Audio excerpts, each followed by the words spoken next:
पश्चिम महाराष्ट्र, विदर्भ आणि मराठवाड्यासह राज्यभरात मुसळधार पाऊस. पावसाच्या धडाकेबाज एंट्रीनं शेतकऱ्यांसह सामान्यांचीही तारंबळ.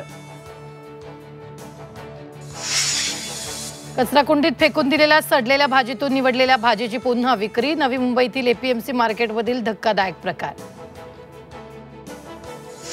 सोलापूर गोवा विमानसेवा बुकिंग सुरू. 9 जून पासून विमानसेवा सुरू. अनेक वर्षाची सोलापूरकरांची मागणी पूर्ण. सिंहगड किल्ला 29 मे रोजी राहणार बंद. अतिवृष्टीमुळे दरड कोसळण्याचा धोका. शासकीय पाहणीसाठी सिंहगड किल्ला राहणार बंद. ठाणे जिल्ह्यात कोरोना रुग्णांच्या संख्येत मोठी वाढ. ठाण्यात आज 24 कोरोना रुग्ण. जिल्ह्यात आतापर्यंत एकूण 60 कोरोना रुग्ण.